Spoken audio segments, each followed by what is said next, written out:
La palabra justificación, como explicó Alister McGrath en su historia detallada del tema, cambió de sentido o significado con Agustín, de modo que desde Agustín la palabra justificación se ha usado habitualmente, si se quiere, como una forma de hablar de la conversión o de algún aspecto de la conversión, es decir, del momento inicial de la vida cristiana. Ahora bien, muchos teólogos reformados han sido más cuidadosos y han hecho distinciones más finas, creando diferentes esquemas sobre el orden de la salvación.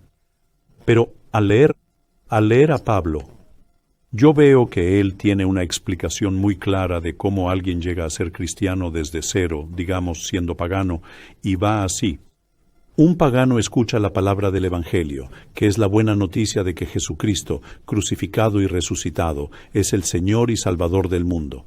Esto es algo totalmente loco, una tontería para los griegos y un escándalo para los judíos, como el mismo Pablo sabía. Y, sin embargo, cuando ese mensaje es anunciado, el Espíritu de Dios obra a través de él, como dice en Romanos 1, en 1 de Tesalonicenses 1, etc. Y las personas descubren que lo creen. Ese es el momento clave en el que el Evangelio hace su trabajo en la vida de las personas. Ahora, cuando alguien cree, entonces, Dios declara que esa persona está en lo correcto. Eso es la justificación, no el primer instante de escuchar. La justificación ocurre precisamente en ese momento allí. Y luego llegamos a una de las cosas clave, que simplemente, yo no entiendo cómo la gente no lo ve, si comprenden a qué me refiero. El escrito más antiguo que tenemos de Pablo sobre esto es Gálatas. Y la primera mención de la justificación en Gálatas está en el capítulo 2.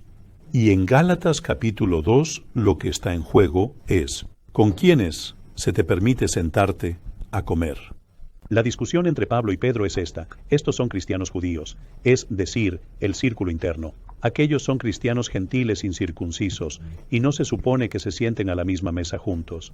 Y la cuestión de la justificación que surge ahí es, si todos creemos en Jesús, todos pertenecemos a la misma mesa. Eso es Gálatas 2, 11, 21. En otras palabras, no es, en su primera exposición por parte de Pablo, una doctrina sobre cómo alguien entra a la familia de Dios. Es sobre cómo Dios ya ha declarado que pertenecen a su familia, y por lo tanto, tienen que compartir la misma mesa. Entonces, en resumen, ¿estás de acuerdo en afirmar que Efesios 2, que habla de ser salvos por gracia mediante la fe, se refiere a ese momento inicial, o a cómo uno entra por gracia mediante la fe? Pero cuando él habla de justificación, está hablando de la declaración de que estás en buena relación con Dios, como resultado de haber entrado por gracia, por medio de la fe. Absolutamente. Y es interesante que él no dice, por gracia han sido justificados. Es decir, ahí es un argumento diferente. Lo que dice es salvos. Y eso es un punto muy interesante, pues muchos cristianos han mezclado justificación y salvación como si fueran lo mismo. Y tenemos que ser muy cuidadosos. Necesitamos poner las cosas en claro, tal vez escribirlas. ¿Qué significa realmente esta palabra?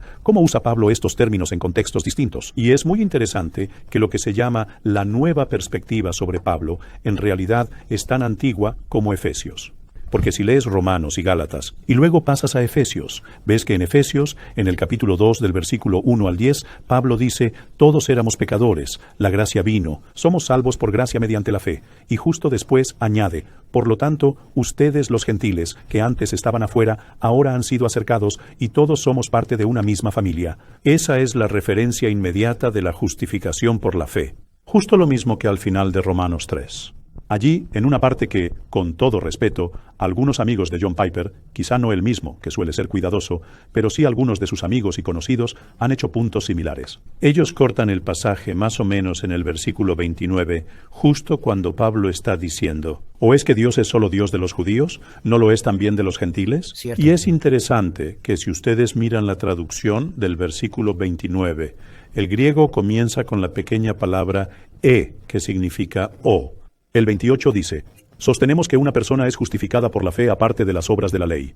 ¿O es Dios solamente Dios de los judíos? En otras palabras, eso muchas veces falta en muchas traducciones. Si no existiera la justificación por la fe, significaría que Dios es el Dios de los judíos y solo en segundo lugar, si acaso, de los gentiles. Pero precisamente de eso se trata la justificación. Y nosotros, en la tradición de la Reforma, digo nosotros porque todavía me considero dentro de ella, hemos leído mal a Pablo de manera sistemática, porque no nos interesaban las cosas que a él realmente le interesaban, y ya es hora de despertar a esa realidad.